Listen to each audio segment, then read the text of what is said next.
Engaging conversations about life, work, and mission.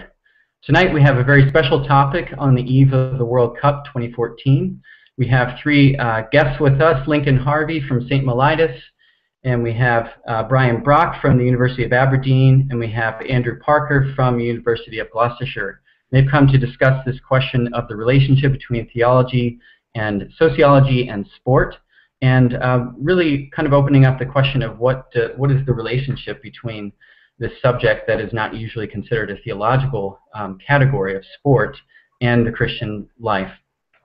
Before I begin, I'd just like to open in prayer, and then we'll get started with the discussion. So God, we thank you for this opportunity to think reflectively about a topic that occupies a great deal of attention in our culture and in our lives as well.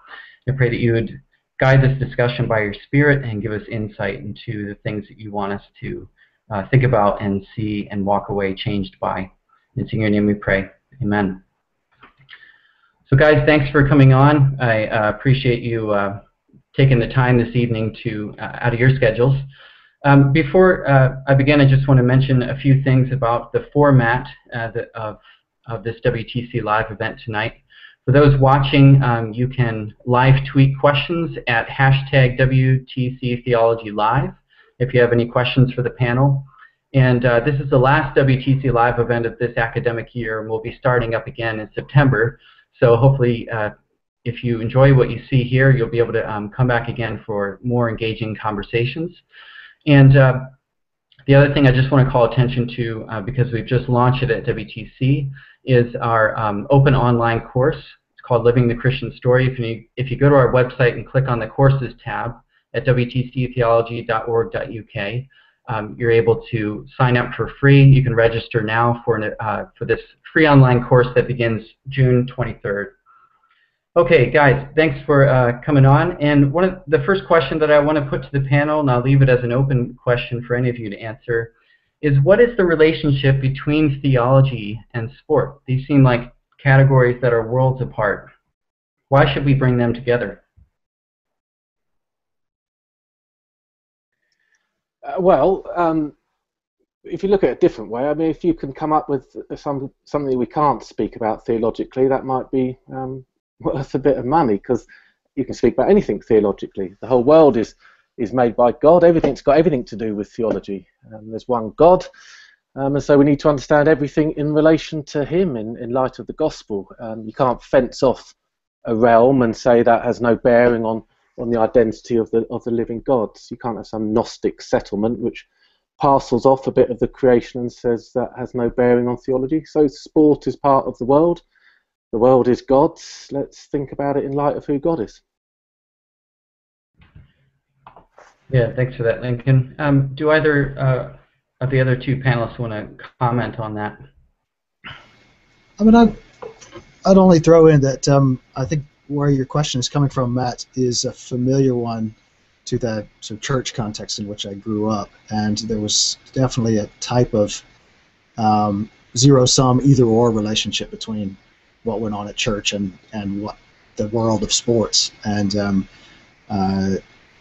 you know, I grew up in the South, American football country, where sport was really the place where you could gain a persona. You certainly didn't do that in academics or you know, any other arcane pursuit. So the kind of the movie Friday Night Lights chronicled a culture that can be set up around sport in a very specific, and I would say idolatrous and in fact demonic way. As time went on, I found cycling and spent many years doing that. We can talk about some of what the story of cycling tells us about sport.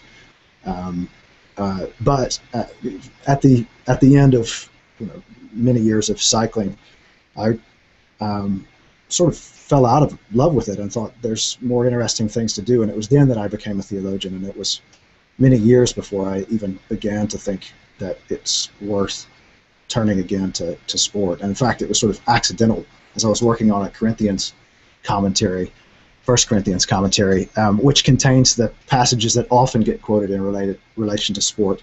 the body is a temple, and then Paul uses the metaphor of running the race, and I sort of enslave my body and train it. And these seem to be some of the core texts for sort of the theology of sport that goes on in the pews. And so I only began to engage theologically with sport when realizing how far those uses of Scripture are from what Paul is actually doing with them.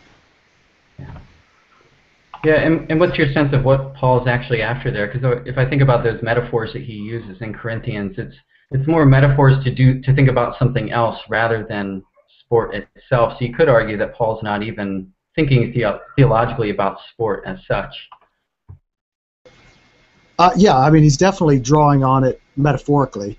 I think the 1 Corinthians 6 discussion of the body being a temple is often used in contemporary context in a very individualistic way, which is simply foreign to anything that Paul would have understood the temple to stand for. So the body as a temple is saying something about our place in the corporate entity called the church. And so to say that, you know, my body is a temple, so I need to go to the gym, is really a foreshortening of anything Paul would have been interested in that passage. The stuff about running the race and subduing one's own body typically, again, gets individualized in the sort of sport discussion in a way that it's not for Paul. Paul is saying that he disciplines his body and he runs the race in the service of preaching the gospel. In other words, the win that he's striving for and that he's training for is seeing people turn to Christ.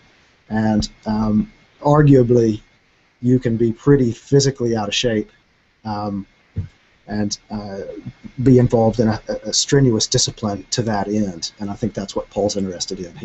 He would, I think, have found it abhorrent that Christians have become so obsessed with keeping their body in a certain state of fitness. Yeah, thanks for that. I want to ask a question of Andrew, but before I do that, I just want to ask Lincoln, since you've written a book recently called A Brief Theology of Sport, I'm wondering if you could comment briefly on just a big picture orientation for us in terms of, like, what are the theological categories that we should be using and thinking with as we attempt to think theologically about sport?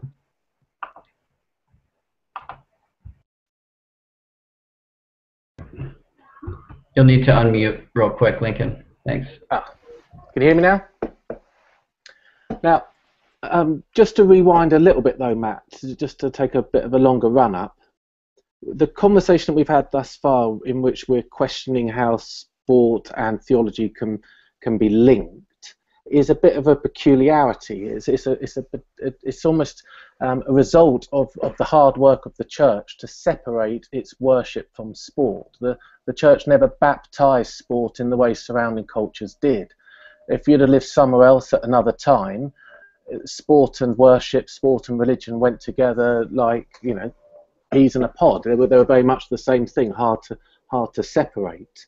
The church, however, recognised that there were the great problems, primarily, as Brian's already intimated, to do with idolatry and the way in which sport became a vehicle for the self-worship of the creature, essentially a pagan act of worship, rather than a place in which creation was celebrated in distinction and in complementing Christian worship alongside it. And so the categories, the theological categories that we need to bring to any discussion about sport are the usual. We need to tease out the good in it, identify the way it relates to the creation that God has made, our identity as creatures of the triune God, to understand how sport is nested within the world and the structures of creation and how to make sense of it. And at the same time, the categories of discernment, of judgment, of prophecy, of actually critiquing sport and the culture that's grown up around it and within it, and to all intents and purposes pollutes it, particularly around the notion of idolatry. So the theological categories are the usual ones, to seek out the good and to warn against the bad. Yeah, thanks. That's helpful. Andrew, I just want to ask you briefly, you bring a bit of a different angle to this question of Christianity and sport, and that is a sociological angle. Could you comment briefly and introduce how sociology has shaped your thinking as a Christian about the arena of sport? Yeah, it's interesting, isn't it? I mean, I'd go along with what Brian and Lincoln have said, and just again backtracking a little bit, one of the fascinating things I find is when people ask me about the courses we do at the University of Gloucestershire around sports chaplaincy. Inevitably, as part of that conversation, they tell me that they were sport mad as young people, and that because they were involved in church, at some point somebody has said to them that they can't put those two things together. And they either go wholeheartedly into church and its activity devoid of sport, or they leave the church and go wholeheartedly into sport. So one of the things that these conversations do is that it makes it okay for us to talk about sport and theology in the same sort of conversation, which is fantastic. I mean, I suppose from a sociological point of view, the thing I always say, and my students get tired of me saying this, is sport doesn't exist in a social vacuum. And I think one of the obvious things for people like myself from a sociological background is, you know, we can look at modern day sport as it is, and we might think about its relationship to the church or to religion more broadly, or to theology. But actually, it's a product of its time and its historical, cultural, political forces. And, you know, religion is just one part of the world that has shaped sport, and we've got to put it into context. And one of the things that the literature around sport and theology, sport and religion, sport and Christianity misses is that sociological backdrop, that political, cultural, historical backdrop. So I'm very keen to bring into the debates around sport and Christianity particularly that bigger sociological picture. Thanks. And could you comment briefly on some of that picture? Yeah, I mean, I think with the World Cup starting tomorrow, one of the things that's definitely become very apparent in the lead up to that is that there are significant sociological issues at play in the hosting of a World Cup event and endorsing that event, and that has all sorts of profound social ramifications. Yeah, and I think, again, we've touched on them a little bit, and lots of writers and speakers before us have done this. Tom Crattenmacher's book that came out in 2010, which I'm sure we all are familiar with, Onward Christian Athletes, really epitomizes all of those arguments around corruption and what sport is about, and the way in which not just money but a whole range of other social ills drive sport in its modern day form, particularly at the elite level. So, I mean, I suppose with the World Cup, the classic issue on the table is social justice, social deprivation. We've heard so much in the last few weeks alone about the circumstances of Brazil in terms of its political and economic situation. Why on earth should it be hosting a World Cup, and why on earth should we be celebrating that when there are so many people we could argue that money would be better spent on? So for all of us, not just as Christians, those issues are very important to consider. For the church, social justice is the key issue there, I think. Yeah, thanks for that. I want to go back to something Lincoln raised for a moment, and I also want to eventually come back to the social questions as well. Because Lincoln, you mentioned a theological category of creation, and I was reminded of a text in Psalm 104. And in Psalm 104, this is a creation hymn in the Old Testament. And in verse 24 it says, "Lord, you have done so many things. You made them all so wisely." This is after reflecting on God's creations. "The earth is full of your creations." And then there's the sea, wide and deep, with its countless creatures, living things both small and large. There go the ships on it, and the Leviathan, which you made, plays in it. And there's a translation issue there, and it could be rendered, which you play with. that God actually plays with the leviathans. You have this creature in the sea, and I just find it interesting that in a creation hymn, there's a sort of bringing into focus of the things in creation that God delights in. Out in the sea, where no one has any kind of contact with the leviathan, it's this creature that doesn't encounter humans too much. But God delights in it, and it's, according to some translations, even plays with this leviathan. So there's a sense in which God makes a creation in which he takes delight, and he plays with and delights in his creatures. Does that have any bearing then on our thinking about this category of sport for you, Lincoln? Certainly, and the systematic connection between the identity of God and his act of creation, the link between that and the world of sport, I think, is crystal clear, and I certainly make much of it in the book.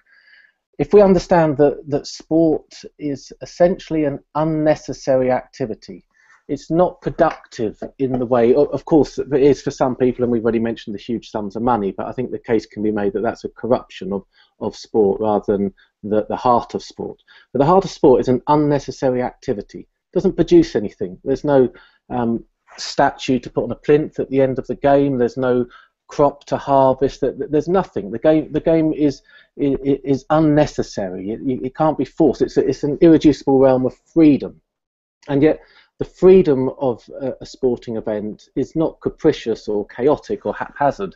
It has its own meaning. It has its own purpose. To state the obvious, it has goals in the case of football, or it has a point in the case of tennis, or it has a target. This unnecessary activity has its own meaning. It's meaningful yet unnecessary. And we don't have to dig too far into the tradition of the church to recognize that at the heart of the Christian doctrine of creation is the good news that we too, at the depths of our being, are unnecessary but meaningful. We're unnecessary in that God didn't have to make us. He wasn't fulfilling some eternal contract that some other God had forced him to sign. He wasn't meeting some architectural blueprint that he had no choice but to comply with. It was a radically exterior, no compulsion. It was just an act of freedom. There was no inner compulsion in God. There was no desperate itch that he had to scratch. There was no aching emptiness or loneliness that he just had to fill. It was an act of irreducible freedom. It was an act of grace. And yet it wasn't haphazard. It wasn't meaningless. It wasn't chaotic. It wasn't capricious. It has a true meaning, that we're made for a purpose, that the creature is freely summoned into existence by love and for love to participate in God's life. And so at the depths of our being, at our deepest identity as creatures of the living God, is this twofold reality of being unnecessary but meaningful. These non-serious, infinitely valued and delighted in creatures. And sport, as an unnecessary but meaningful activity, is a primary arena in which we celebrate that identity. That's why we love it. That's why it's so popular, because when we play, just as when we worship within the life of the church, they're distinct but they're related. When we play a sport, we are celebrating something of our deepest identity. It's a liturgy of our created selves. It's a place in which we resonate, echo, bounce up against our identity as non-serious yet delighted in creatures. So the doctrine of creation is, I think, at the heart of the church's calling, really, to out-narrate the world, to actually tell the story of sport in a way that people find compelling, to let them see that that's why we love it. We don't love it because of all the layers of razzmatazz and corruption that are ladled upon it, but we love it because of who we are before God and with God. And the church's task is to explain to a world that doesn't know itself why we love what's going to be happening over the next month in Brazil. What's so vital about it? What lies at the heart of it? And if we don't have to sell sport to people, but if we can, because people love it already, but if we can explain to them as Christians why, then they might think, well, maybe these Christians can tell us other things about the world and life, and then we can begin to share with them the wider good news of Jesus Christ. But I think the church is equipped with the doctrine of creation to speak and out-narrate the world and tell the good news of what sport is. Here endeth the lesson. Brian, do you want to comment here? Sure, Matt. Lincoln, you've wonderfully sort of encapsulated the core of your book, which I totally agree with, and I found very compelling, and definitely drew me in as a reader and as a theologian. But if I can play the devil's advocate now, I can say it sounds like to me, on your own terms, you've just made a sort of ringing call for amateur sport, and because we all know that football, especially professional football, is tied up with finance. The malaise that happens to Manchester United when it gets bought out and its debt load rises, and these things happen because they are because this human activity is very much monetized, and it takes a very sharp eye to see that it's the sort of glorying in creation that you're calling for. And if I can push that argument even one step further, arguably, professional sport is a very unhealthy activity. Different sports have different injury rates, but just reading the other day about American baseball players getting a certain kind of ligament surgery on their throwing arm. 30% of them have had it. Professional sports is not something which celebrates but which consumes bodies.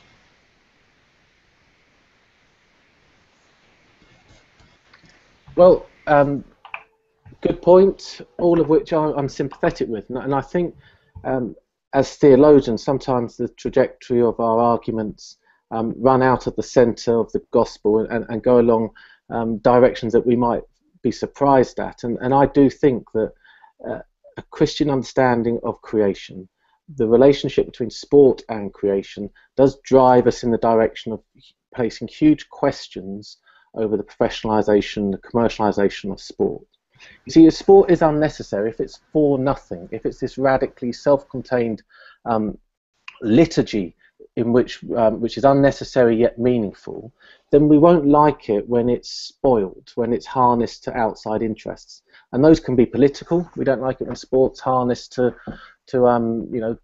selling the benefits of communism over capitalism during the Cold War, or under the National Socialists and their pernicious and evil regime, the way it was used at the Olympics. We don't like sport being politicized crudely like that. We don't like sport being commercialized. I'm a season ticket holder at Arsenal. I go there. I love it. I love it. The other fans are there. But I love all the banter. I love all the celebrations. I love the whole culture. I love the sea of colour. I love the atmosphere. I don't need to see Nike trailing their wares around the sponsorship board. I don't need all the corporate lot up above us drinking their champagne and eating their prawn sandwich. We don't need it. They corrupt and pollute what is essentially a people's game in my eyes. And I think, though of course it's hard to unravel the mess we've got ourselves in, the church can question the commodification, the commercialisation, the politicization of all aspects of life, and not least football and sport and what have you. And FIFA certainly have got some answers. I don't think they've got answers, but they've got some questions to face. Yeah, I think definitely questions. Andrew, I'm wondering if you could comment on some of the ways that you discussed with me earlier about ways that you challenge those that you're training for sports chaplaincy to think through these kinds of issues, the sort of justice issues around sport, rather than just simply being, in a sense, an endorsement of the status quo.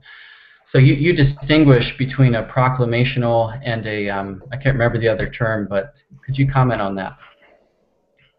Sure. We talk a lot about, in the sports chaplaincy work that we do, we talk a lot about the distinction between proclamational approach to sports chaplaincy and incarnational approach, and in some ways that reflects what goes on in the UK and in Europe versus what goes on in the States, and there tends to be a more proclamational approach to sports chaplaincy because of the way chaplaincy operates particularly in elite sport in the States. I suppose what we're saying there is that and one of the things we talk about a lot with and amongst the students, if in a chaplaincy role we get ourselves into a situation where we can not just come alongside players and staff and administrative staff inside professional football clubs, for example, to what extent do we need to keep a distance there and an objectivity whereby we can actually challenge the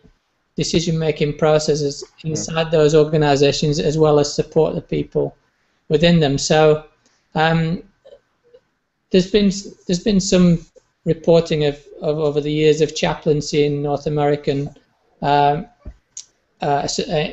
football, for example, where chaplains are inside clubs. They are part of the establishment. They are salaried and well salaried. They may be, they might have a car and an office and all the rest of it that goes with that role. To what extent can that person challenge the moral side of what goes on inside those organisations when they're embedded in its structure so closely, whereby their livelihood depends on it? And so I think certainly in the UK and through Sports Chaplaincy UK, who we work closely with, there's a very strong sense of having a slightly different relationship with sporting organisations, whereby you remain in a stronger position to challenge those kinds of values that come through the way in which any particular club or athlete operates. Yeah, thanks for that.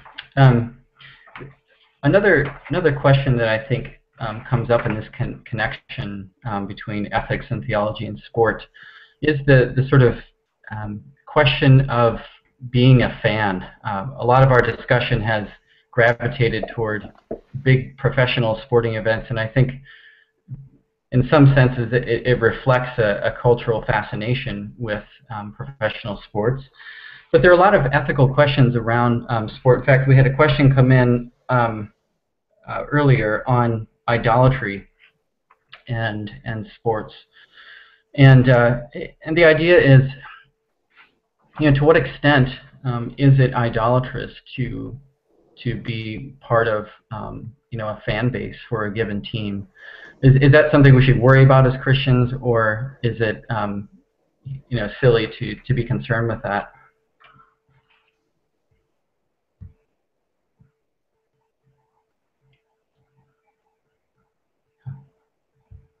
I'll kick that off for you, Matt, if you like. Can you hear me? Hello? You're on. Who's you? I can hear you, Lincoln. Oh, okay. Matt, if to pick up that question again, if you go back to the early church, the question of idolatry was at the heart of their critique of the surrounding sports.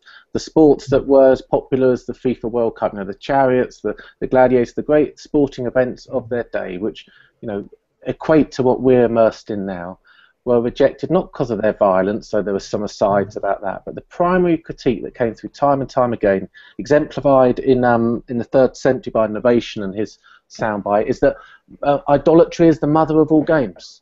That all sports are dangerously close to self-worship, to not a celebration of the Creator, actually a pagan celebration of nature. And that's something that would be foolish if we eavesdrop into the conversations of Christians who have gone before us. Would be foolish to ignore the lesson of history, which is time and again the church has to face. Is this idolatrous? Is this a gospel-shaped activity? Now, I think the case can be made that it is, but it can't be done simplistically. We have to be alive to all the idolatrous trappings that surround the world of sport. Yeah, thanks for that. I think one of the questions for me that comes up is thinking one way of defining religion is its capacity to organize life. To the degree to which something orients your life around it and organizes your life, then it takes on that religious capacity. And so I think about, Brian, you're saying you're from the American South, and I had a good friend who grew up in South Carolina, and American college football was the religion in his family, even though they were traditionally Christian. And he had to make a decision at one point to actually stop watching sports for a while because of its kind of religious tones and pitch in his family. And he had a lot of kickback because it was seen as sort of disowning the family and dishonoring and, you know, forsaking this activity that had become so central to who they were as people. And so I think, you know, it's things like that that sort of for me raise questions about what it means to be a fan and the times when that tips over into idolatry. So then I come back to Lincoln's argument and think, okay, how can you be a fan and celebrate an activity as God's good creation? Like, how do you mix those things when they demand so much of you in terms of loyalty?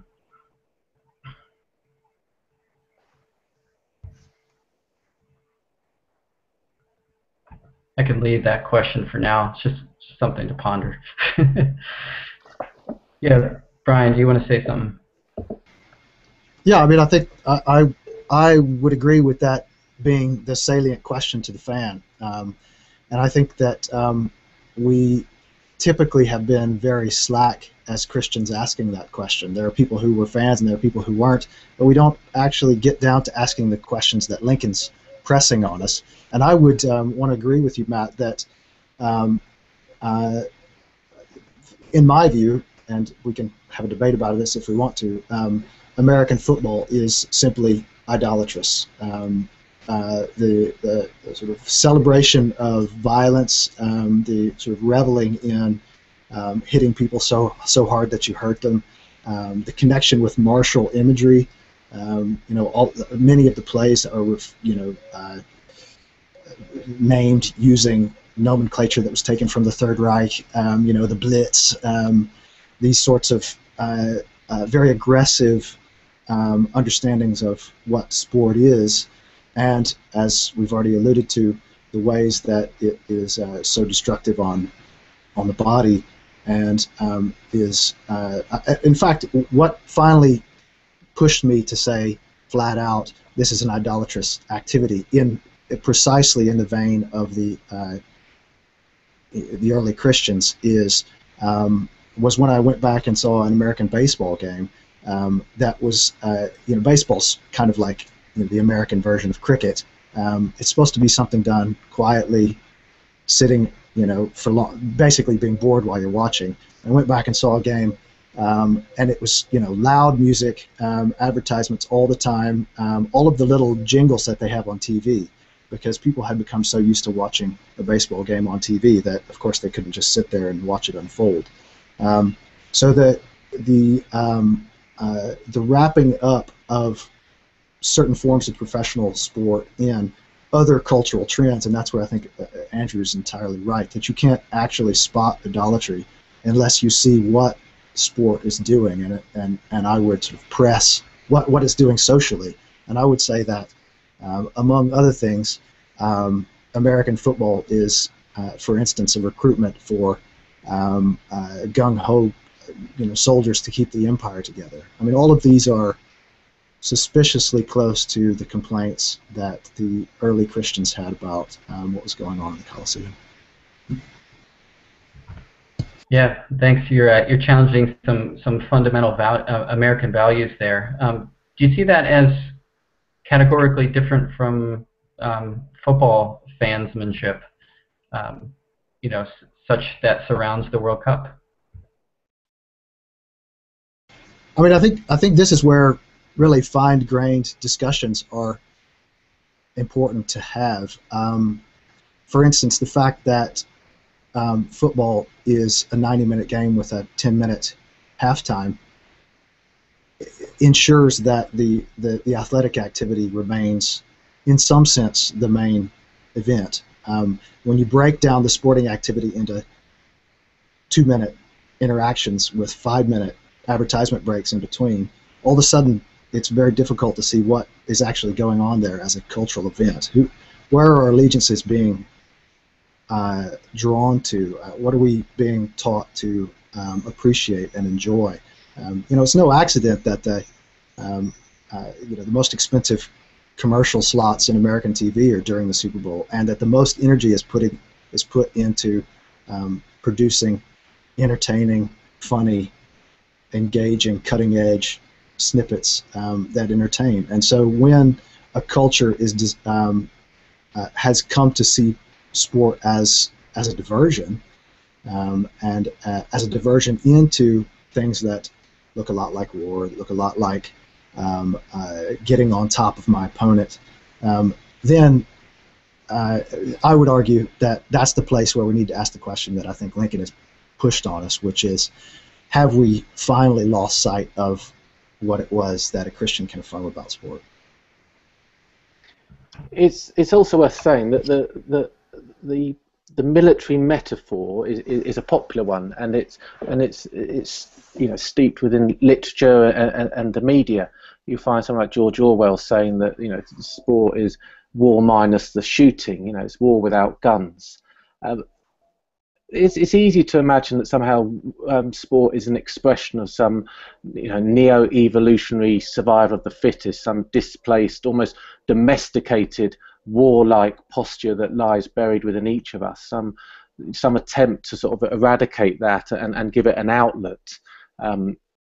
I don't think that's true. I think it's back to front and upside down and topsy-turvy. I think the church are those who can actually explain that war is a fallen, corrupted form of sport, that sport and play are created goods. They're not consequent to the fall, they're prior to them.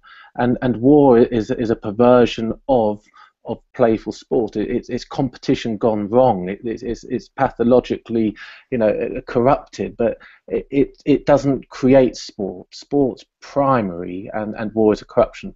However, the church, as we all know, anything we're talking about, we mustn't all pick on sport. I know it's the subject and a topic of attention tonight, but anything we talk about, we have to always tell two stories, invariably. We have to give one account in which we say this is part of God's good creation. We have to give an account of the richness, the diversity, the wonder and delight of being a creature. And simultaneously, as Luther would say, simultaneously we must also give an account in which it's corrupted and fallen. And how you distinguish those simultaneous moments within any activity is the million-dollar question. Sometimes it's clear, the depraved nature of sport. But we don't want to throw the baby out with the bathwater. And I think the church, at the risk of always being spoil sports, the church actually needs to be those who are telling the culture how wonderful and good sport is. And it's wonderful and good because of the wonderful, good God who's created us. And begin to help people see that these commercial interests, the media, the way it's being twisted and commodified and used is corrupting that joyful activity that many of us will have played as children in the parks, in our gardens, at school. That sport in and of itself is a good. The church should be at the forefront of celebrating it, at the same time as warning against these almost unavoidable idolatrous tendencies within it. Because if sport is an arena in which we celebrate our identities as creatures, and if part of our identity is to be a fallen creature who seeks the place of God, denies its maker, is prepared actually to destroy and kill its maker and hang him on a tree outside Jerusalem, if that is our identity, then sport will get corrupted. It will be a place where we celebrate our own power, our own prestige, our own nobility in our own eyes. It will become a place of idolatry, probably without compare. It will be the primary place of idolatry, because in some respects it's the primary place where our true creaturehood is celebrated. It's a place of joy and corruption. Was I on mute then? No, you were unmuted. Yeah, thanks for that, Lincoln. I think it's really important to, as you talk about the simultaneous telling of the story, and it is challenging to separate those two things from each other. And I think that's what prompts our question all the time, is like, when are we crossing some line into idolatry? And is the church, in a sense, adept enough to discern that? Because, in my opinion, sports being a sports fan, for instance, is something that's relatively unquestioned in the culture I came from in the U.S. That that a sport team would demand significant loyalty from you is not really a problem, as long as you partake in a kind of regular.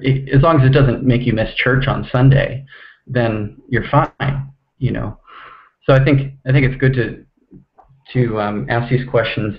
Andrew, I'm wondering if you have any insights here on from a sociological point of view, how do you think through the entanglements that sports is always part of, and try to draw out some Christian sphere where sport is okay and good? It's interesting listening to Brian and Lincoln. It's absolutely fascinating.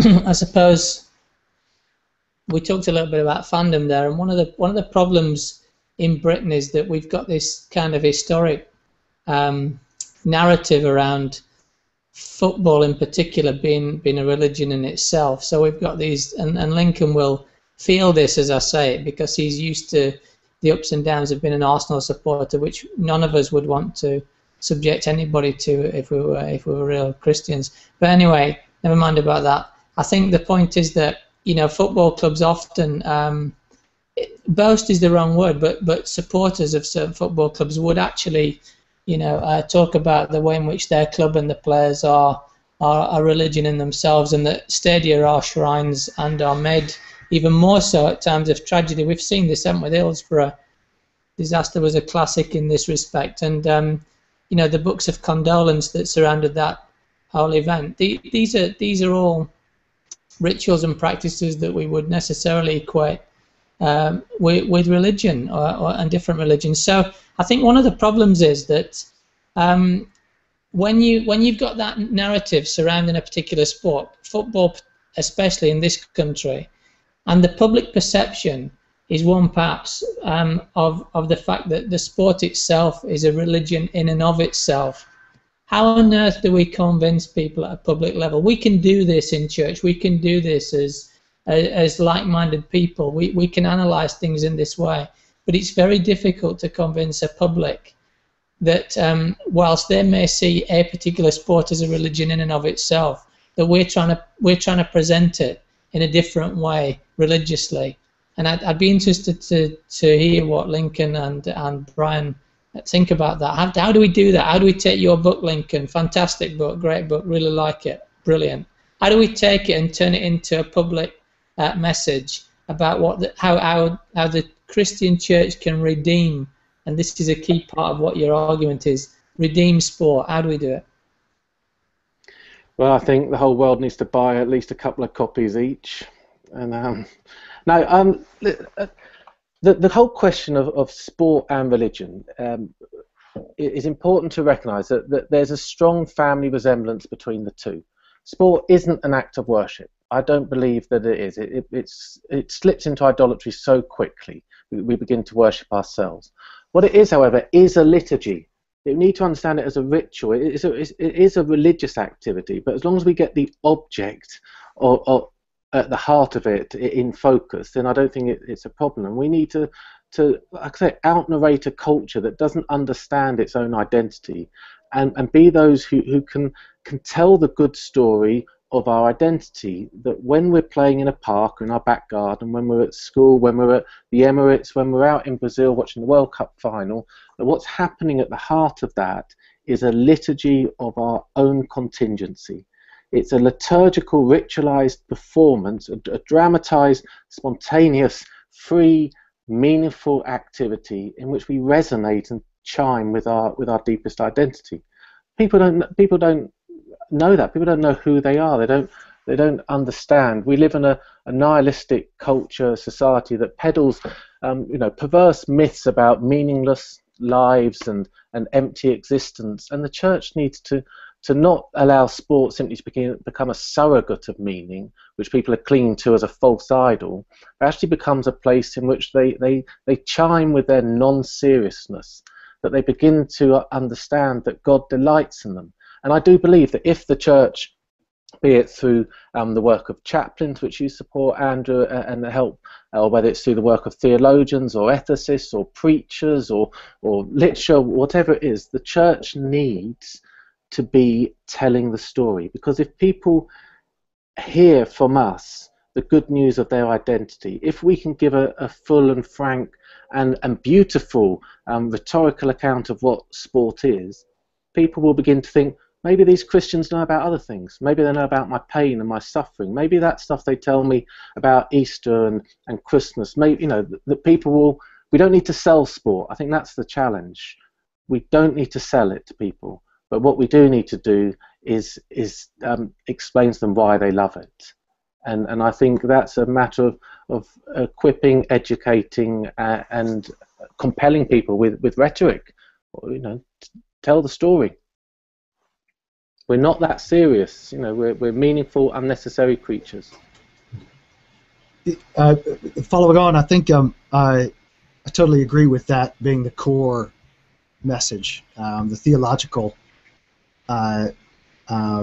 step backwards that should allow Christians to think more seriously about what it means to be a participant in sport, and a fan and a critic of all the above. And I'm at this point playing the voice of the breaks to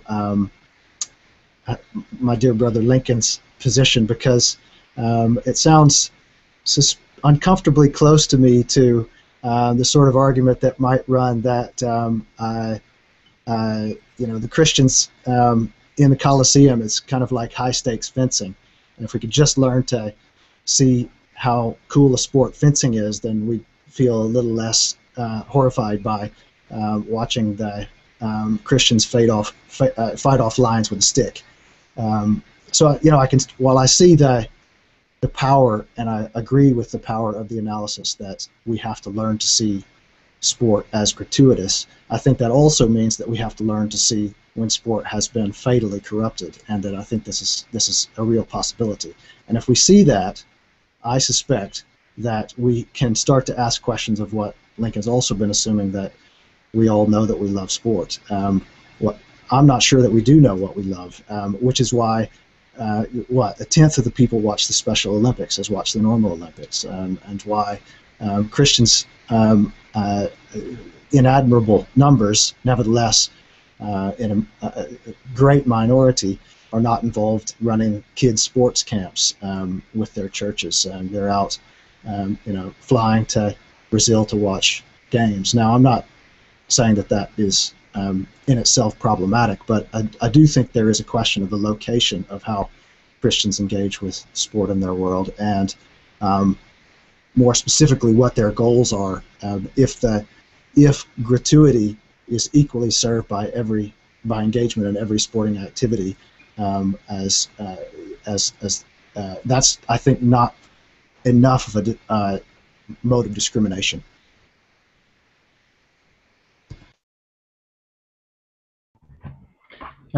Yeah, thanks for that, Brian. I think one of the challenges in my mind in thinking about the practical outworking of what we're talking about is, first of all, just educating people theologically to be able to talk about the goodness of creation, our contingent existence, those kinds of things, but also, you know, getting at some of the sociological issues that even if we're talking about amateur sports or kids sports or any of it, it's so tilted toward professional sports, which I think we all recognize are profoundly corrupted, that even as a kid, you're sort of, even if not seriously, at least in some way, aspiring to be a professional player and like those who are professionals, and so that affects the way that you carry yourself. And so, in a sense, like, sports are so top-heavy in a way that's just has an enormous grasp on our culture that it's hard to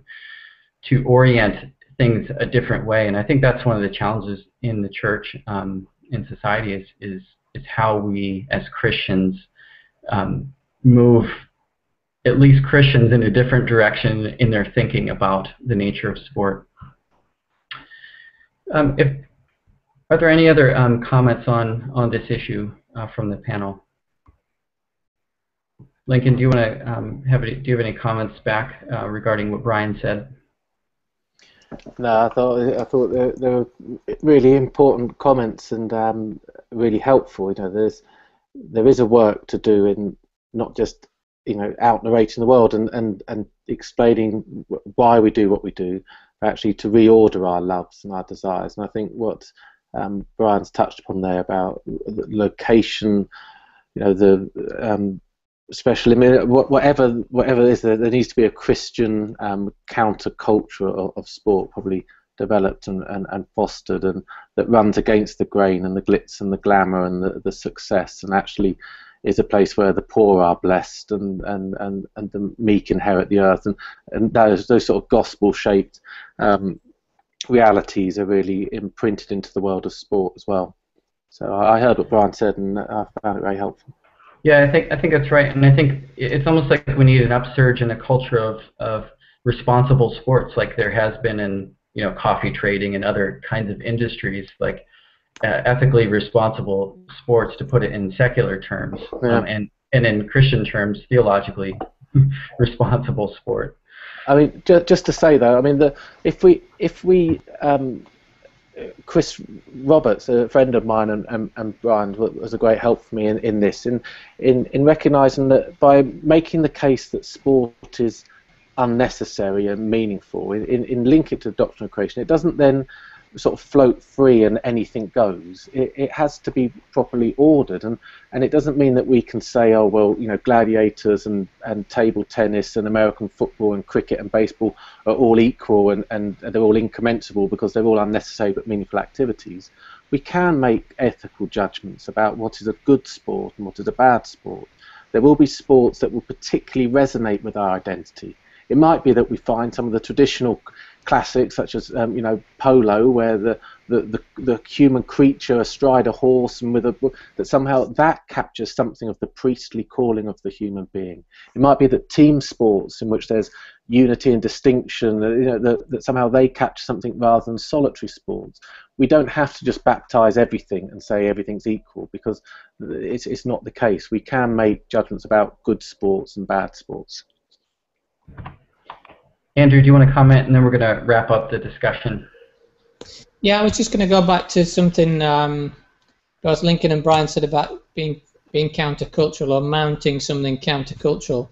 One of the things that sports ministry organisations, both here and in the States, have tried to do in recent years is to compete with secular sports organisations for young people's attention. So some fantastic Sunday sport available for young people in this country, drawing them away from church, no doubt. The structure of that has very much gone from Saturday to Sunday sport in the last 10-15 years. And I'm not criticising what sports ministry organisations have done, but often they've tried to better. Can we do coaching the same as this particular secular coaching school? And I think one of the things we've got to get away from this sense that we have to run with and better what's going on in our culture. We've got to do something countercultural, and one of the ways we can do that is to do it for free, or to do things that are not necessarily different sports, not necessarily looking at marginal sports, but just thinking really carefully and strategically and intentionally about how we do sport differently for young people in particular.